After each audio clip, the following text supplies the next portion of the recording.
ಹಾಂ ತಿನ್ಸು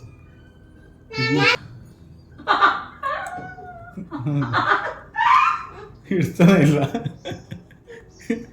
ಎಲ್ರಿಗೂ happy mother's day and hello everyone, welcome to our channel Gavya vlogs in Kannada. ಎಲ್ಲರೂ ಹೇಗಿದ್ದೀರಾ? ನಾನಂತೂ ತುಂಬ ಚೆನ್ನಾಗಿದ್ದೀನಿ. ಐ ಹೋಪ್ ನೀವೆಲ್ಲ ತುಂಬ ಚೆನ್ನಾಗಿದ್ದೀರಾ ಅಂತ ಅಂದ್ಕೊಂಡಿದ್ದೀನಿ. ಇದು ಸಂಡೇ ವ್ಲಾಗ್. ಮಾರ್ನಿಂಗಿಂದ ಈವ್ನಿಂಗ್ ತನಕ ನಾನು ಏನೆಲ್ಲ ಮಾಡಿದೆ ಸಂಡೇ ಅಂತ ಹೇಳಿಬಿಟ್ಟು ನಾನು ವ್ಲಾಗ್ನ ಶೂಟ್ ಮಾಡಿದ್ದೀನಿ.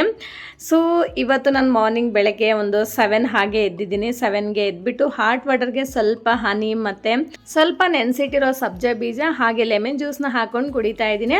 ಆ್ಯಂಡ್ ನಾನು ಸಾಟರ್ಡೆ ನೈಟ್ ದೋಸೆ ಹಿಟ್ಟನ್ನ ಪ್ರಿಪೇರ್ ಮಾಡ್ಕೊಂಡಿದ್ನಲ್ವಾ, ಅದಕ್ಕೆ ಆಲೂಗಡ್ಡೆನ ಬೇಯಿಸ್ಕೊತಾ ಇದ್ದೀನಿ ಕುಕ್ಕರಲ್ಲಿ ಇಟ್ಬಿಟ್ಟು. ನಮಗೆ ಇವಾಗ ದೋಸೆ ಹಿಟ್ಟು ರೆಡಿ ಇದೆ. ಇದು ಜಾಸ್ತಿ ಆಗುತ್ತೆ ಕ್ವಾಂಟಿಟಿ. ಸ್ವಲ್ಪ ಹಿಟ್ಟನ್ನ ತೆಗೆದಿಟ್ಟು ಫ್ರಿಜ್ಜಲ್ಲಿ ಎತ್ತಿಟ್ಕೊತೀನಿ. ಇನ್ನು ಮಿಕ್ಕಿರೋದಕ್ಕೆ ಸಾಲ್ಟ್ ಹಾಕಿಬಿಟ್ಟು ಚೆನ್ನಾಗಿ ಮಿಕ್ಸ್ ಮಾಡಿ ಸೈಡ್ಗೆ ಎತ್ತಿಟ್ಕೊತೀನಿ. ಇದಕ್ಕೆ ಕಾಂಬಿನೇಷನ್ ಆಗಿ ನಾನು ಶೇಂಗಾ ಚಟ್ನಿ ಮತ್ತು ಆಲೂಗಡ್ಡೆ ಪಲ್ಯನ ಪ್ರಿಪೇರ್ ಮಾಡ್ಕೊಂಡಿದ್ದಾಯಿತು. ಇವಾಗ ದೋಸೆನ ಹಾಕ್ಬಿಟ್ಟು ಮಕ್ಕಳಿಗೆ ಕೊಡ್ತಾ ಇದ್ದೀನಿ. ಆಮೇಲೆ ಇವತ್ತು ನಮ್ಮ ಮನೆಗೆ ಗಿಣ್ಣಾಲು ತಗೊಬಂದು ಕೊಟ್ಟರು ನಮ್ಮ ಫ್ರೆಂಡು. ಇವತ್ತೇ ಕರು ಹಾಕಿರೋದಂತೆ. ತುಂಬ ಫ್ರೆಶ್ ಆಗಿದೆ ನೋಡಿ, ಎಷ್ಟು ನೊರೆ ಇದೆ.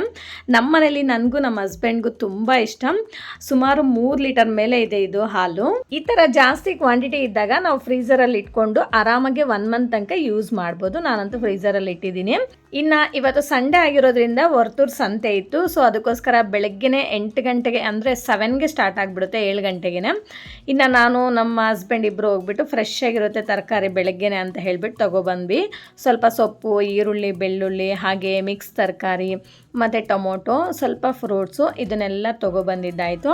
ಈ ಥರ ಬೆಳಗ್ಗೆನೇ ಹೋಗ್ಬಿಟ್ರೆ ತುಂಬ ಫ್ರೆಶ್ ಆಗಿರುತ್ತೆ. ಅವಾಗ ತಾನೇ ಬಂದಿರ್ತಾರೆ, ತುಂಬ ಫ್ರೆಶ್ ಆಗಿರುತ್ತೆ ತರಕಾರಿ. ಸೊ ನಾವಂತೂ ಯಾವಾಗಲೂ ಬೆಳಗ್ಗೆನೇ ತಂದ್ಕೊತೀವಿ. ಆಮೇಲೆ ಒಂದು 2 ಹಸಿ ಮಾವಿನಕಾಯಿ ತೊಗೊಬಂದ್ವಿ. ಇದು ಚಿತ್ರಾನ್ನಕ್ಕೆ ಮತ್ತು ಸಾರಿಗೆ ಚೆನ್ನಾಗಿರುತ್ತೆ ಅಂತ ಹೇಳಿ. ಇನ್ನು ಇವಾಗ ಈ ತರಕಾರಿನೆಲ್ಲ ನೀಟಾಗಿ ಕ್ಲೀನ್ ಮಾಡ್ಕೊಂಡ್ಬಿಟ್ಟು ಫ್ರಿಡ್ಜಲ್ಲಿ ಸ್ಟೋರ್ ಮಾಡ್ಕೋಬೇಕು. ಇನ್ನು ಸೊಪ್ಪನ್ನೆಲ್ಲ ಸೋಸ್ಬಿಟ್ಟೆ ಎತ್ತಿಟ್ಕೊತೀನಿ, ಅಡುಗೆ ಮಾಡಬೇಕಾದ್ರೆ ಈಸಿ ಆಗುತ್ತೆ ಅಂತ ಹೇಳಿ. ಇನ್ನು ನಾನು ಮಕ್ಕಳು ಎಲ್ಲ ರೆಡಿ ಆಗ್ತಿದ್ದೀವಿ. ಸ್ವಲ್ಪ ಆಚೆ ಹೋಗ್ಬೇಕಿತ್ತು, ಅಂದರೆ ಸ್ವಲ್ಪ ಕೆಲಸ ಇದೆ ಇಲ್ಲೇ ನಿಯರ್ ಬೈ. ಸೊ ಅದಕ್ಕೋಸ್ಕರ ಇಲ್ಲೇ ರೆಡಿ ಆಗ್ತಾ ಇದ್ದೀನಿ. ನನಗಂತೂ ರೆಡಿ ಆಗೋಕ್ಕೆ ಜಸ್ಟ್ 5 ಮಿನಿಟ್ಸ್ ಸಾಕು, ಜಾಸ್ತಿ ರೆಡಿ ಆಗಲ್ವಲ್ಲ. ಸೊ ಸಿಂಪಲಾಗಿ ಈ ಥರ ರೆಡಿ ಆಗ್ತೀನಿ ಅಷ್ಟೇ. ಆಮೇಲೆ ಇನ್ನು ಎಲ್ಲ ರೆಡಿ ಆದಮೇಲೆ ಫೈನಲಾಗಿ ಸ್ವಲ್ಪ ಕುಂಕುಮ ತೊಗೊಂಡು ನಾನಿಲ್ಲಿ ಹಣೆಗೆ ಇಟ್ಕೊಂಡ್ಬಿಡ್ತೀನಿ. ಸೊ ಈ ಥರ ಹಣೆಗೆ ಕುಂಕುಮ ಇಟ್ಕೊಂಡ್ರೆ ನಮ್ಮ ಹಸ್ಬೆಂಡ್ಗೆ ತುಂಬ ಇಷ್ಟ ಆಗುತ್ತೆ. ಆ್ಯಂಡ್ ಇಟ್ಕೊಂಡಿಲ್ಲ ಅಂದರೆ ಅವ್ರು ಬೈತಾ ಇರ್ತಾರೆ. ಸೊ ಅದಕ್ಕೋಸ್ಕರ ಯಾವಾಗಲೂ ಇಟ್ಟೇ ಇರ್ತೀನಿ. ಇನ್ನು ಎಲ್ಲರೂ ರೆಡಿಯಾಗಿ ಬೈಕಲ್ಲೇ ಆಚೆ ಹೋಗ್ತಾ ಇದ್ದೀವಿ. ಇನ್ನು ಬರಬೇಕಾದ್ರೆ ಹಾಗೆ ಒಂದು 1/2 kg ಚಿಕನ್ನ ತೊಗೊಬಂದ್ವಿ. ಇನ್ನು ಯಾವಾಗಲೂ ರೊಟೀನಾಗೆ ಮಾಡ್ತಿರ್ತೀನಲ್ವ, ಸೊ ಅದಕ್ಕಿಂತ ಸ್ವಲ್ಪ ಡಿಫ್ರೆಂಟಾಗಿ ಏನಾದರೂ ಮಾಡೋಣ ಅಂತ ಅಂದ್ಕೊಂಡೆ. ಅದಕ್ಕೆ ಇಲ್ಲಿ ನಾನು ಗೋಂಗೂರ ಚಿಕನ್ನ ಪ್ರಿಪೇರ್ ಮಾಡ್ತಾ ಇದ್ದೀನಿ. ಸ್ಟವ್ ಮೇಲೆ ಕಡಾಯಿ ಇಟ್ಕೊಂಡು 1 ಟೇಬಲ್ ಸ್ಪೂನ್ ಆಯಿಲ್ ಹಾಕಿದ್ದೀನಿ. ಆಯಿಲ್ ಬಿಸಿ ಆದಮೇಲೆ ಒಂದು ಇಡೀ ಆಗೋಷ್ಟು ನಾನು ಗೋಂಗೂರ ಸೊಪ್ಪನ್ನ ಇದರಲ್ಲಿ ಹಾಕ್ಕೊಂಡು ಒಂದು 2 to 3 ಮಿನಿಟ್ಸ್ ಚೆನ್ನಾಗಿ ಫ್ರೈ ಮಾಡ್ಕೋಬೇಕು. ಆಮೇಲೆ ಸ್ಟವ್ ಆಫ್ ಮಾಡಿಕೊಂಡು ಅದನ್ನು ಸೈಡ್ಗೆ ಎತ್ತಿಟ್ಕೊಳ್ಳೋಣ.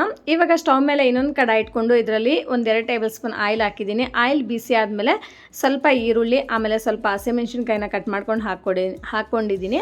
ಅದು ಚೆನ್ನಾಗಿ ಫ್ರೈ ಆದಮೇಲೆ ಇಲ್ಲಿ ನಾನು ಶುಂಠಿ ಬೆಳ್ಳುಳ್ಳಿ ಪೇಸ್ಟ್ನ ಹಾಕ್ಕೊಂಡು ಚೆನ್ನಾಗಿ ಫ್ರೈ ಮಾಡ್ಕೊತಾ ಇದ್ದೀನಿ. ಆಮೇಲೆ 1/2 kg ಚಿಕನ್ ಹಾಕ್ಕೊಂಡು ಚೆನ್ನಾಗಿ ನಾವು ಫ್ರೈ ಮಾಡ್ಕೋಬೇಕು. ಇಲ್ಲಿ ಸ್ವಲ್ಪ ಅರಿಶಿನ ಮತ್ತು ಉಪ್ಪನ್ನ ಹಾಕ್ಕೊಂಡು ಚೆನ್ನಾಗಿ ಫ್ರೈ ಮಾಡಿಬಿಟ್ಟು ಲಿಡ್ ಕ್ಲೋಸ್ ಮಾಡಿ ಚಿಕನ್ನ ಚೆನ್ನಾಗಿ ಫ್ರೈ ಮಾಡೋಕ್ಕೆ ಬಿಟ್ಬಿಡೋಣ. ಅಷ್ಟರಲ್ಲಿ ನಮಗೆ ಗೋಂಗೂರ ಸೊಪ್ಪನ್ನ ಫ್ರೈ ಮಾಡ್ಕೊಂಡಿದ್ವಲ್ಲ, ಇದನ್ನ ಗ್ರೈಂಡ್ ಮಾಡಿಕೊಂಡು ಎತ್ತಿಟ್ಕೋಬೇಕು.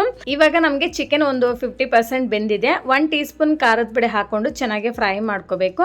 ಆಮೇಲೆ ಒಂದು ದೊಡ್ಡದು ಟೊಮೊಟೊ ತೊಗೊಂಡು ಚಿಕ್ಕದಾಗಿ ಕಟ್ ಮಾಡ್ಕೊಂಡು ಹಾಕ್ಕೊತಾ ಇದ್ದೀನಿ. ಸ್ವಲ್ಪ ಪುದೀನ, ಸ್ವಲ್ಪ ಕೊತ್ತಂಬರಿ, ಸ್ವಲ್ಪ ಕರಿಬೇವನ್ನ ಹಾಕ್ಕೊಂಡು ಚೆನ್ನಾಗಿ ಫ್ರೈ ಮಾಡ್ಕೋಬೇಕು. ಇನ್ನು 1 ಟೀ ಸ್ಪೂನ್ ಧನಿಯಾ ಪೌಡರ್ ಕೂಡ ಹಾಕ್ಕೊಂಡು ಚೆನ್ನಾಗಿ ಫ್ರೈ ಮಾಡ್ಕೊಳ್ಳಿ.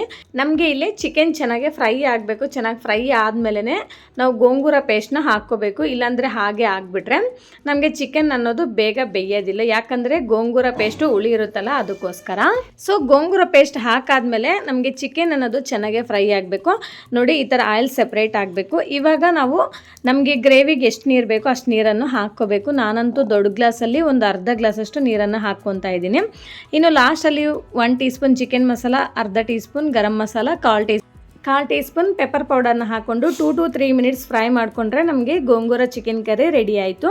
ನಾವಿಲ್ಲಿ ಇದಕ್ಕೆ ಕಾಂಬಿನೇಷನ್ ಆಗಿ ರೈಸು ಮತ್ತು ದೋಸೆನ ಪ್ರಿಪೇರ್ ಮಾಡ್ಕೊಂಡಿದ್ದೀನಿ. ಅಂದರೆ ಬೆಳಗ್ಗೆ ದೋಸೆ ಮಾಡಿದ್ನಲ್ವ, ಅದನ್ನೇ ಸಾಕು ಅಂತ ಹೇಳಿದ್ರು ನಮ್ಮ ಹಸ್ಬೆಂಡು. ಅದನ್ನೇ ಮಾಡಿಕೊಂಡು ತಿಂತಾ ಇದ್ದೀವಿ.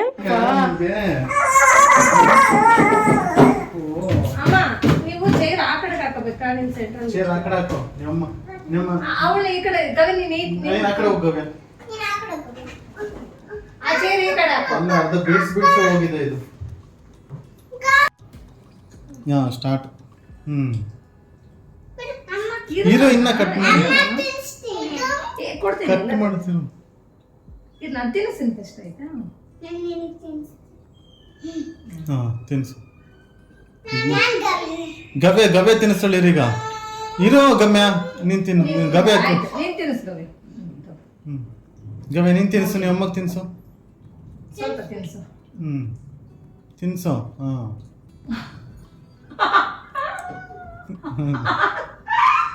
ಇಡ್ತಾನೆ ಇಲ್ಲ.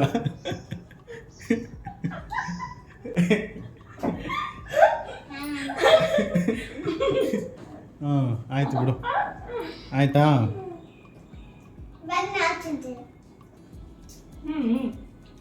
ಆಫ್ ಮಾಡ್ಲಾ? ಇದು ಇದೆ ಇದು.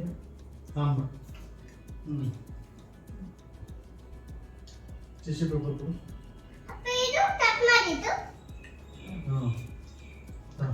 ಆಯ್ತು ನೀವು ತಿನ್ನಿಸಿ ಮದರ್ಸ್ ಡೇಗೆ. ಇದೆ ಅಷ್ಟೊಂದೆಲ್ಲ ವೇಸ್ಟ್ ಮಾಡಿಲ್ಲ. ನಮ್ಮ ಮಕ್ಕಳಂತೂ ನಮ್ಮ ಗವಿ ಅಂತೂ ನನಗೆ ಕೇಕ್ ತಿನ್ನಿಸ್ತಾ ಇಲ್ಲ, ಅವಳೇ ತಿಂತಾ ಇದ್ದಾಳೆ. ಗುಡ್ ಗುಡ್, ಎಂಜಾಯ್ ಗವಿ. ಟಿಶ್ಯೂ ಮೇಲೆ ಇಡಬಾರ್ದು ಗಮ್ಯ. ಯಾಕೆ? ಹೌದಾ, ಪ್ಲೇಟಲ್ಲಿ ತಗೊಂಡು. ಸೊ ಎಲ್ಲರಿಗೂ ಹ್ಯಾಪಿ ಮದರ್ಸ್ ಡೇ. ಬೇಡ ಸಾಕು. ಅದೇನಾಗುತ್ತೆ ಟಿಶ್ಯೂ ಹಾಕೊಂಬೇಡ ಸಾಕು. ಸೊ ಫೈನಲಿ ಕೇಕ್ ಕಟಿಂಗ್ ಅಂತೂ ಆಗೋಯ್ತು. ನಮ್ಮ ಗವ್ಯ ಗೊತ್ತಾ, ಕೇಕ್ ಅಂತೂ ತಿನ್ನಿಸ್ತಾನೆ ಇರಲಿಲ್ಲ. ಸೊ ಅದಂತೂ ಫುಲ್ ಕಾಮಿಡಿ ಆಗೋಯ್ತು ನಮ್ಮ ಮನೇಲಿ. ಆ್ಯಂಡ್ ಪ್ರತಿ ಇಯರ್ ಈ ಥರ ಏನು ಕೇಕ್ ಕಟಿಂಗ್ ಮಾಡಲ್ಲ, ಬಟ್ ಈ ವರ್ಷ ತಗೊಂಡ್ಬಂದಿದ್ದಾರೆ ನಮ್ಮ ಹಸ್ಬೆಂಡು. ಎಲ್ರಿಗೂ ಹ್ಯಾಪಿ ಮದರ್ಸ್ ಡೇ. ಸೊ ಇಷ್ಟೇ ಫ್ರೆಂಡ್ಸ್ ಇವತ್ತಿನ ವ್ಲಾಗ್. ಈ ವ್ಲಾಗ್ ನಿಮ್ಗೆ ಇಷ್ಟ ಆಗಿದ್ರೆ ಪ್ಲೀಸ್ ಒಂದು ಲೈಕ್ ಮಾಡಿ, ಶೇರ್ ಮಾಡಿ, ವಿಡಿಯೋ ಹೇಗಿದೆ ಅಂತ ಒಂದು ಕಾಮೆಂಟ್ ಮಾಡಿ. ಆ್ಯಂಡ್ ದಯವಿಟ್ಟು ಸಬ್ಸ್ಕ್ರೈಬ್ ಮಾಡ್ಕೊಳ್ಳೋದನ್ನು ಮಾತ್ರ ಮರಿಬೇಡಿ. Thank you for watching. See you in the next vlog. Okay, bye bye.